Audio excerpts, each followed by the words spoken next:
Welcome to kitchen spark. இன்றைக்கி நம்ம கிச்சனில் என்ன பார்க்க போகிறோன்னு கேட்டிங்கன்னா, இன்றைக்கி பார்த்திங்கன்னா சூப்பரான டின்னர் ரெசிபி தாங்க பார்க்க போகிறோம். இன்றைக்கி நாம் டின்னருக்கு என்ன செய்ய போகிறோன்னு கேட்டிங்கன்னா, முட்டை கறி தோசை செய்ய போகிறோங்க. சாப்பிட்றதுக்கு ரொம்ப ரொம்ப நல்லா டேஸ்ட்டாக கொஞ்சம் நல்லா ஸ்பைஸியாக இருக்க போகுது இந்த முட்டைக்கறி தோசை. இந்த முட்டைக்கறி தோசையை எப்படி செய்யலான்னு பார்க்கலாம். அதை பார்க்குறதுக்கு முன்னாடி இன்னும் நீங்கள் நம்ம சேனலை சப்ஸ்கிரைப் பண்ணாமல் இருந்தீங்கன்னா சப்ஸ்கிரைப் பண்ணிடுங்க. அப்படியே பக்கத்தில் இருக்கிற பெல்லைக்கானையும் கிளிக் பண்ணிடுங்க. அப்போ தான் நம்ம போடுற வீடியோஸ் எல்லாமே உங்களுக்கு உடனுக்குடனே நோட்டிஃபிகேஷனில் வரும். வாங்க எப்படி இன்றைக்கி சுவையான முட்டைக்கறி தோசை செய்யலான்னு பார்க்கலாம். அதுக்கு ஃபஸ்ட்டு பாருங்கள், நம்ம முட்டைக்கறி செஞ்சுக்க போகிறோம். அதுக்காக நான் ஒரு கடாய் வச்சுருக்கிறேன். கடாய் நல்லா காஞ்சதுக்கப்புறம் ஆயில் போட்டுக்கலாம். ஆயிலும் கொஞ்சம் நல்லா காயட்டுங்க. காஞ்சதுக்கப்புறம் நீங்கள் அதில் கடுகு தாளிக்கணும். பாருங்கள், கடுகு போட்டுக்கலாம். ஒரு 1/2 டீஸ்பூன் அளவுக்கு கடுகு எடுத்துக்கலாம். கடுகு கொஞ்சம் நல்லா பொரிஞ்சதுக்கப்புறமா 1/4 டீஸ்பூன் அளவுக்கு ஜீரகம் ஆட் பண்ணிக்கலாம். அப்புறம் பார்த்திங்கன்னா ஒரு 4-5 பச்சை மிளகாய் பொடியாக கட் பண்ணி ஆட் பண்ணியிருக்கிறோம். அப்புறம் ஒரு 2 பெரிய வெங்காயங்க கொஞ்சம் நல்லா பொடியாகவே கட் பண்ணி எடுத்துக்கோங்க. ஒரு கத்து கருவேப்பிலை இலை, அவ்வளோதான். இதை நல்லா வெங்காயம் உங்களுக்கு பொன்னிறமாக ஆக வரைக்கும் நல்லா வதக்கி விட்டுறலாம். வதங்கட்டும்.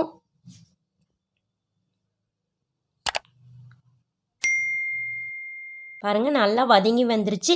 இந்த ஸ்டேஜில் பார்த்தீங்கன்னா ஒரு 2 டீஸ்பூன் அளவுக்கு இஞ்சி பூண்டை நல்லா இடித்து எடுத்துக்கலாங்க. பாருங்கள், நான் இடித்து எடுத்துருக்கேன். இதையும் ஆட் பண்ணிவிட்டு கொஞ்சம் நல்லா எண்ணெயில் வதக்கி விட்டுருலாங்க. இஞ்சி பூண்டு நல்லா எண்ணெயில் வதங்கட்டும். அப்போ தான் நல்லா உங்களுக்கு நல்லா வாசனையை கொடுக்கும். பாருங்கள், நல்லா வதங்கிருச்சு. இந்த ஸ்டேஜில் பார்த்தீங்கன்னா ஒரு 3 மீடியம் சைஸ் தக்காளி எடுத்துருக்கிறேன். அதை நல்லா பொடியாக கட் பண்ணி எடுத்துக்கணுங்க. பாருங்கள், நல்லா பொடியாக கட் பண்ணிட்டேன். இப்போ அதையும் நம்ம இதில் ஆட் பண்ணிவிட்டு கொஞ்சம் உப்பும் ஆட் பண்ணிக்கலாங்க. நீங்கள் முட்டைக்கறிக்கு தேவையான அளவு உப்பவே நீங்கள் ஆட் பண்ணிக்கலாம்.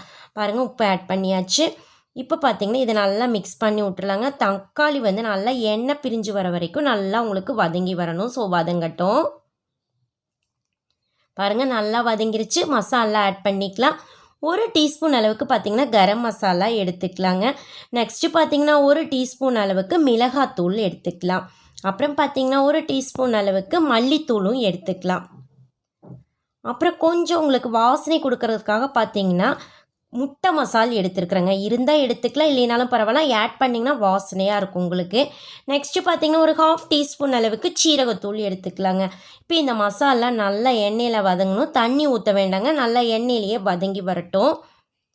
பாருங்கள், நல்லா வதங்கிருச்சு. இந்த ஸ்டேஜில் நம்ம முட்டை ஆட் பண்ண போகிறோங்க. இன்றைக்கி முட்டைக்கறி செய்கிறதுக்கு நான் ஒரு 5 முட்டை எடுத்துக்க போகிறேன். நம்ம 5 முட்டையை நம்ம இதில் உடச்சி ஊற்றிக்கலாம்.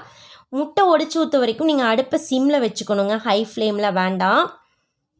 பாருங்கள், நல்லா 5 முட்டையும் நம்ம உடச்சி ஊற்றியாச்சு. இப்போ நல்லா மிக்ஸ் பண்ணி விட்டுருலாங்க. இப்போ நீங்கள் அடுப்பை மீடியம் ஃப்ளேமில் வச்சுட்டு நல்லா மசாலோட முட்டையை நல்லா கலக்கி விட்ருங்க. நல்லா உதிரியாக வர வரைக்கும் முட்டையை மிக்ஸ் பண்ணிகிட்டே இருக்கணுங்க, அடி பிடிச்சிரும்.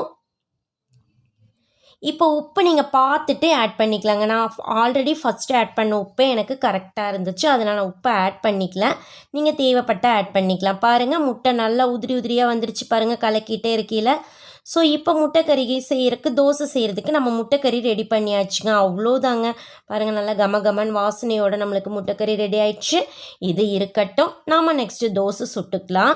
பாருங்கள், கொஞ்சம் காட்டனில் எண்ணெய் டிப் பண்ணி நான் ஒரு தோசைக்கல்ல இந்த மாதிரி தொடச்சி எடுத்துகிட்டு நாம் எப்போவும் சுடுவோம் இல்லைங்க ப்ளைன் தோசை, அதனோட மாவு தான் நான் ஊற்றிக்கிறேன். பாருங்கள், இந்த மாதிரி தோசை ஊற்றிட்டு மேலே கொஞ்சம் எண்ணெய் ஊற்றிட்டு நீங்கள் க்ளோஸ் பண்ணி வச்சுக்கோங்க. ஒரு 2 நிமிஷம் மட்டும் மூடி போட்டு மூடி வச்சுக்கோங்க. பாருங்கள், ஒரு 2 நிமிஷம் இருக்கட்டும். பாருங்கள், இப்போ கொஞ்சமாக மேலே உங்களுக்கு மாவு வெந்து கிடச்சிருக்கும். ஸோ இதுக்கப்புறமா நம்ம முட்டைக்கறியை இதில் ஆட் பண்ணிக்கலாம். பாருங்கள், நல்லா ஆட் பண்ணிவிட்டு இந்த மாதிரி நல்லா கரண்டி வச்சு அமுத்தி விட்டுட்டிங்கன்னா தோசையும் முட்டைக்கறியும் நல்லா மிங்கிளாயிருங்க.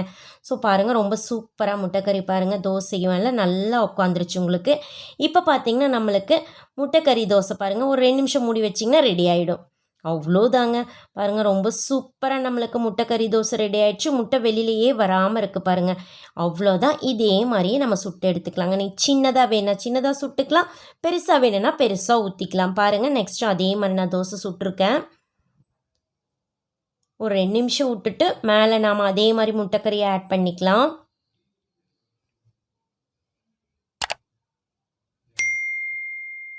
பாருங்கள், இந்த மாதிரி நல்லா கரண்டியில் அமுக்கி விட்டுட்டிங்கன்னா ரொம்ப சூப்பராக இருக்குங்க. அவ்வளோதாங்க. ஒரு 2 நிமிஷம் வெந்ததுன்னா நம்ம எடுத்துக்கலாம். இப்போ பாருங்கள், இதே மாதிரி நான் இருக்கிற எல்லாத்தையும் முட்டைக்கறிக்கு எல்லாமே தோசை சுட்டு எடுத்துக்கிறேன். பாருங்கள், ரொம்பவும் சூப்பராக பார்த்தோன்னே சாப்பிடணும் போல் இருக்குங்க இந்த முட்டைக்கறி தோசை. நல்லா கம கமன் மசாலா வாசனையோடு நம்மளுக்கு முட்டைக்கறி தோசை ரெடி பண்ணியாச்சு. பாருங்கள், பிளேட்டுக்கு சர்வ் பண்ணுறதுக்கு தயாராகிடுச்சு. இதுக்கு சைடிஷே அவசியம் இல்லைங்க. முட்டைக்கறி தோசை ரெடி பண்ணோன்னா அப்படியே சாப்பிட வேண்டியது தான்.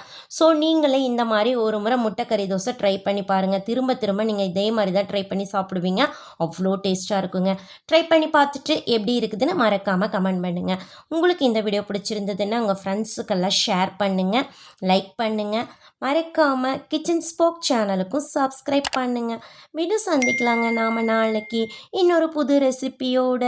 அது வரைக்கும் நன்றி. பாய்.